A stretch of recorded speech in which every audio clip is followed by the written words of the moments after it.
Nshuti bene data bakunzi namwe mwese mudukurikirana ngaha ndabaramukije mu izina rya Yesu muri kumwe na Pasteur Irene Nahazwe tuvuga ivy'ibihe vya nyuma vyo kugaruka kwa Yesu.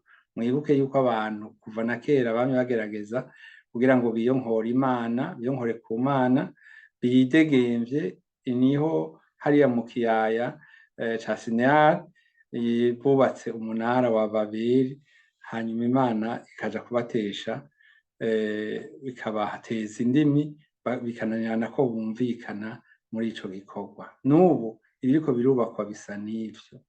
Yego ndabashimiye cane ku rukundo mufise muhora mugaragaza. Reka rero tubandanye tutarinze kubatebera ngo tubabwire vyinshi kandi vyinshi tubifise hano. Reka duhere ku nkuru canke kw'ijambo rimwe tuza gusoma hariya mu gitabo kwa Daniyeli. Daniyeli 12 akarongo ka 4 niho handitse ngo: rero wewe Daniyeli gumiza ayo majambo muri ntibate, umatanishe ishashara igitabo cavyo, udomemwo ikimenyetso gushitsa igihe c'iherezo, niho benshi bazoserangura muri co kandi ubwenge buzogwira. Mu vyo yarahejeje kuvuga rero Daniyeli ngaha aho yabwirwa ayo majambo, yahejeje gutangaza ibi bikurikira ngo: kandi benshi mu bazoba basinziriye mw'ivu hasi bazokwikangura, bamwe bikangurire ubugingo budashira, abandi bikangurire ubumaramare n'ibiteterwa bitazoshira. Ngo kandi abagize ubwenge bazokayangana nk'ugukayangana ko mw'itazanure ry'ijuru, n'abashikanye benshi ku bugororotsi bazokwaka nk'inyenyeri ibihe bitazoshira. Abantu batari bake kw'isi bararonse ico twise amazi y'ingona, niko bayise cane. Hariho bibaza yuko abantu bose bazotegerezwa kuyanywa canke kuyaterwa, kubera yuko ubu ikiriko kiraronderwa nuko hakorwa karangamuntu mu muntu. Kubera yuko umuntu adashobora gusoma mu wundi, hazoba rero hari icuma kisoma. Mugabo kugira ngo ico cuma kizoyisome bisabwa yuko ubwa mbere bayigushiramwo. Rero ubu ikiriko kiraronderwa nuko karangamuntu y'umuntu imubamwo. Kubera yuko hari ivyuma biyisoma, hariho za mashine rero zizobisoma hafi zizoshobora kubisoma kugira ngo bashobore kugukundira kubandanya iyo ugiye, canke bashobore no kugukundira gutora amafaranga ukeneye, kugurisha amafaranga ukeneye canke kurisha amafaranga uriko urasabwa. Bashobora no kuzoraba n'ibindi bintu bakaraba ati mbega uyu muntu iyi ngwara yarayikingije canke ntiyayikingije, ibintu nk'ivyo. Aho abantu bahora bakoresha amakarata ya banki ntibizoba bigikenewe, birya vyo gutonda kuri harya batanga amafaranga ntibizoba bigikenewe. Bashaka ko umuntu wese bakurikirana ivyiwe vyose, bakubonye bashobore gusoma indwara wagwaye, imiti ufata, iyi miti utarafata, ivyo utarakingirwa, baraba amadeni ufise, baraba ibintu vyose. Ikoreshwa ry'amafaranga mumaze imisi mubona yuko ihanahano ry'amafaranga ryateye imbere, rigeze kure. Nabivuze kuri za Rimikashe, Kokashe, MoneyGram, Western Union, RIA n'ibindi. ego nkuko nabwiye bashobora kugira mu bihe by'iherezo hazoba ibintu biteye ubwoba vy'amayoberane. Mu bihe by'iherezo Abikorinto igice ca mbere, Abikorinto ba mbere igice ca 6 akarongo k'9 havuga ngo mbega ntimuzi ko inkozi z'ibibi zitazoroga ubwami bw'Imana?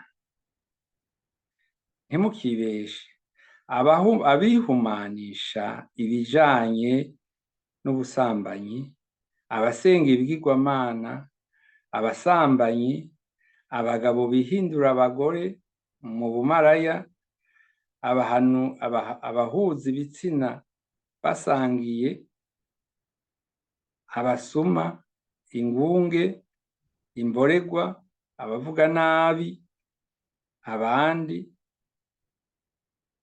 n'abambuza ntibazorogwa ubwami bw'Imana.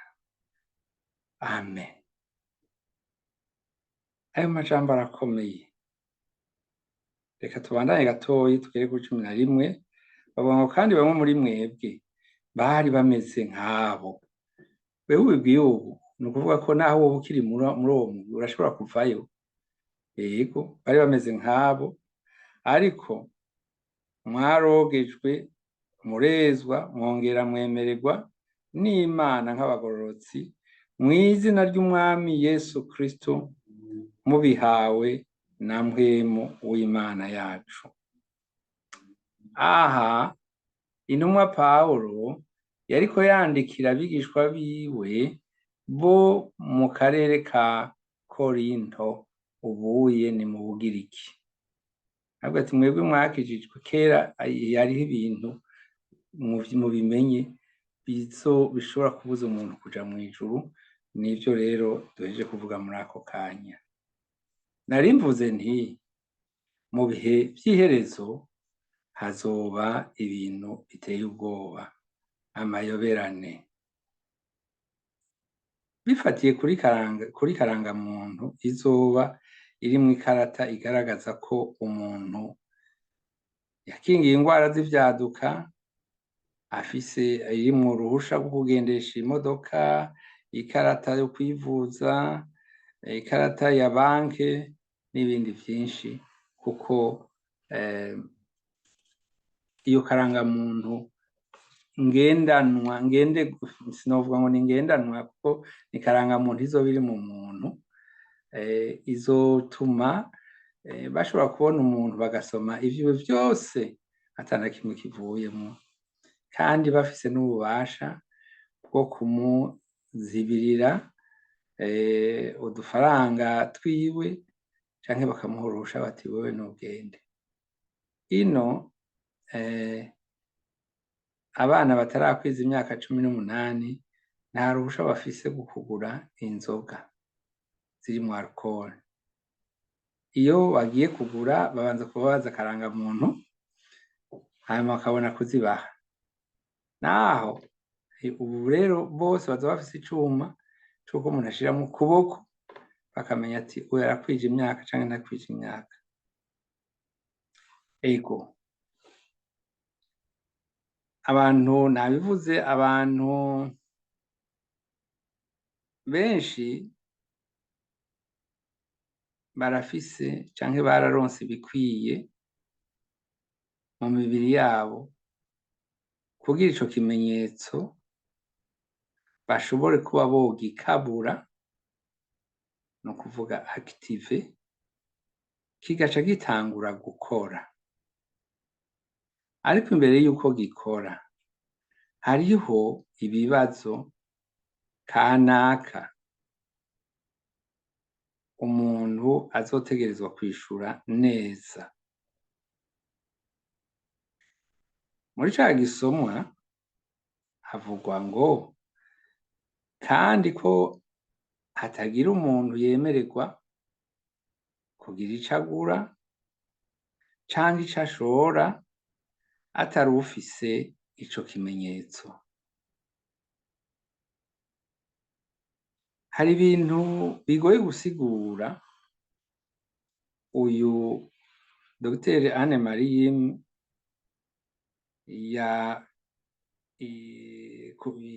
yashikirije ku bijanye n'ibigize agasabigwa kahawe benshi,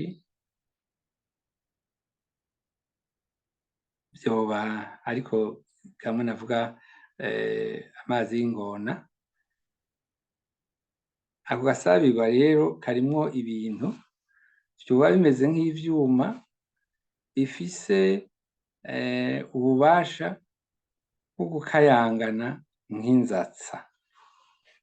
Inzatsa ni agakoko gatoyi kaguruka ahanini mw'ijoro niho kaboneka, umenga katsa amatara. Yego.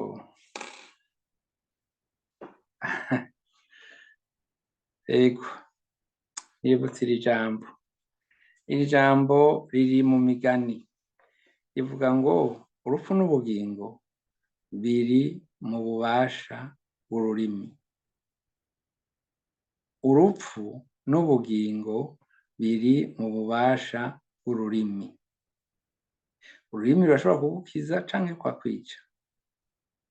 Twamaze kumva yuko abantu benshi cane cane mu bihugu vya Buraya n'ivyitwa ko biteye imbere, abantu baramaze kuronka bose mu mubiri yabo ibikwiye kugira ngo ikimenyetso cotuma baronka ya kotomoni, ya portefeuille numérique canke ngurukana bumenyi, ariko bizosaba gutanga ibibaranga,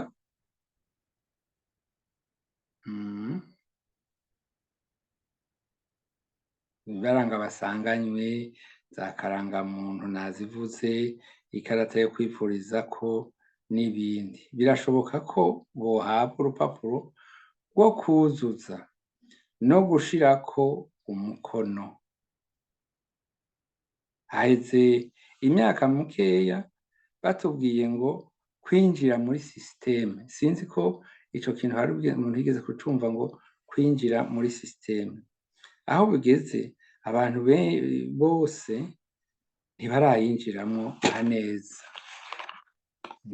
Bararonse ibikoresho canke ibintu bituma binjiramwo neza, ariko ntibarinjiramwo neza. Ntawe uzi neza gushika ubu ico bazoraba abagomba kwakira, ico bazosaba ntawe uzi neza. Nambabaje, ndasubiramwo, gushika ubu ntawe uzi neza ico bazosaba abagomba kwakira ico kimenyetso. Birashoboka ko bazosabwa kwihakana Yesu. Ndasubiramwo, birashoboka ko bazosabwa kwihakana Yesu. Abataragira intambwe kugira baronke mu mubiri ibikwiye kugira nabo vyorohe kuzobashira muri systeme, bishoboka igihe kugira ngo babashe muri systeme, bize bishoboka igihe hazogera ko bakabura ikizobashikana kuri karangamuntu, ngurukana bumenyi.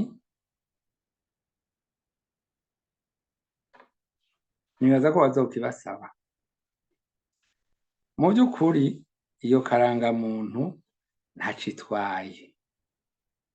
Mu by'ukuri iyo karangamuntu ntaco itwaye. Ni ibintu ikigitwaye nivyo bazotegeka abantu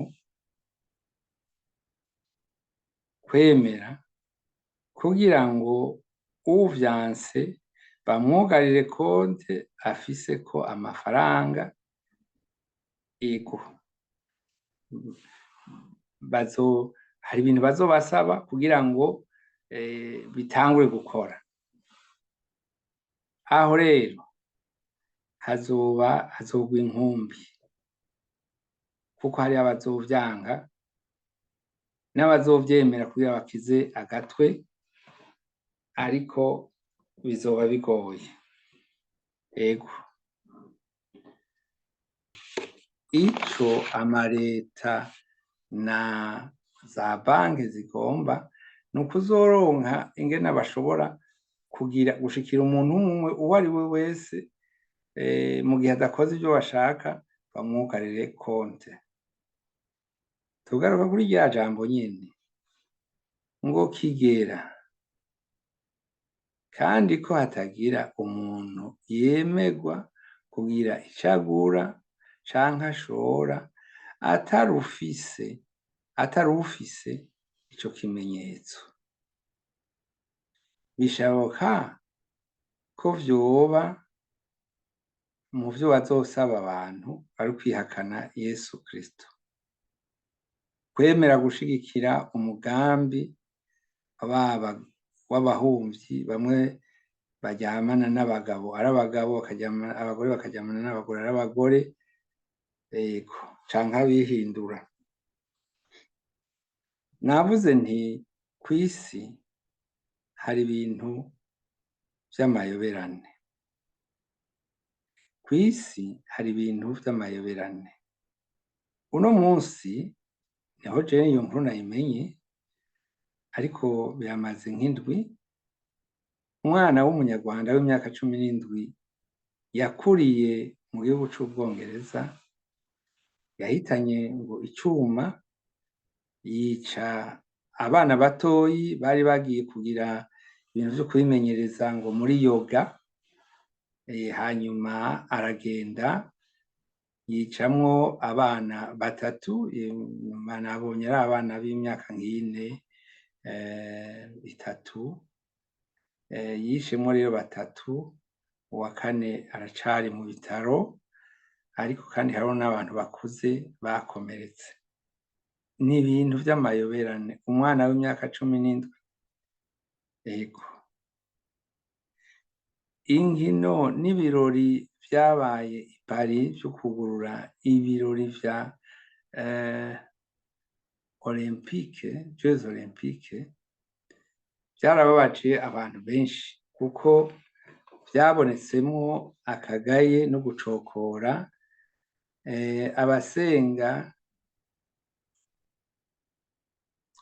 Navuze nti mu minsi ya nyuma bitangaje nk'ibihambaye, nk'uko nabivuze ku bijanye n'intambara yo muri Israeli.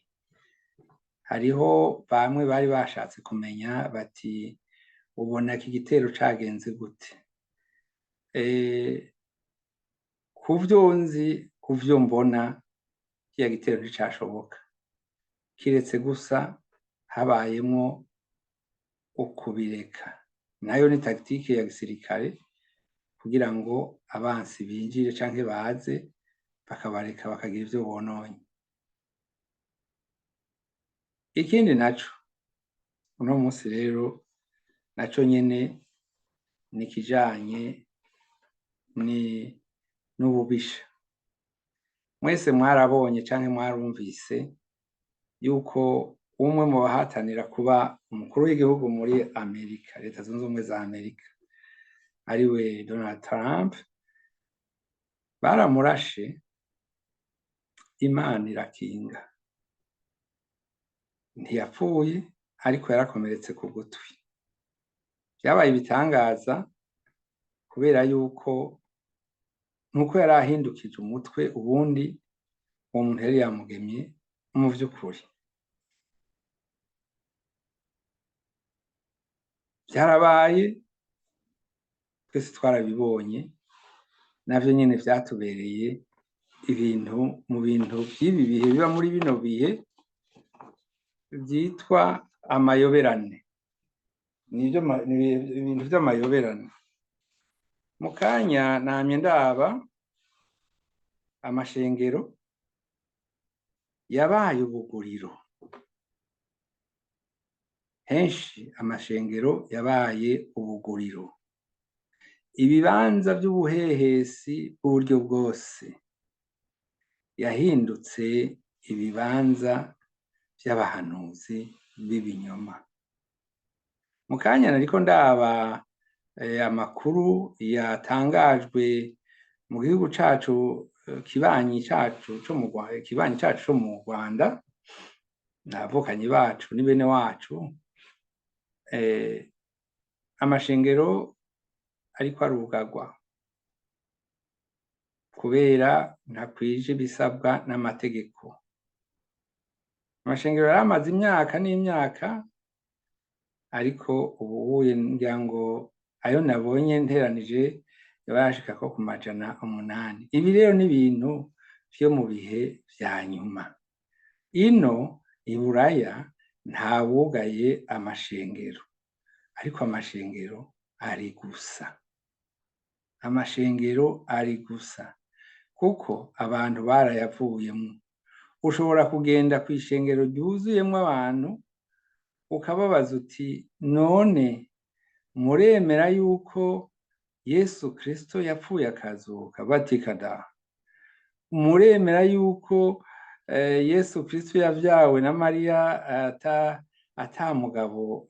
Batoya. Abari mu mashengero ngaha simvuze ngo ni bose 100%, ariko ntibagira ukwizera namba. Bizera ivyo bagomba, kandi ubu mwarumvise ngo bazobashorako amaboko. Mu bihe vya nyuma bazobashorako amaboko, babapfunge, babahora Kristo, babahora kwizera Yesu Kristo. Ibi bintu turiko turabona vyitwa LGBTQ bizotuma haba ingorane zitari nke ku batavyemera, kandi barafise inkomezi, sinovuga ngo ninda zifise, ariko tumaze iminsi tubona ku mabiro no ku mamangazini manini manini hari itegeko ry'uko hamanikwa idarapo ryabo. Ego, hanyuma nibaza yuko mu minsi iza ico gishobora kuba ikibazo ku bakozi b'Imana, kuko bamwe batanguye no kuvyemera, baravuga bati twarabagoye mwebwe kubera ko twavyise icaha kandi atari icaha. Gumya ico mwahawe, gumya ico wahawe. Ibi turimwo ni ibihe vya nyuma. Nuko Yesu abahezagire. Efeso 5:16-17, mugure uburyo mubugwiza kuko iminsi ari mibi. Nuko ntimubi bipfu, ariko mutahure ivyo umwami wacu agomba ivyo ari vyo.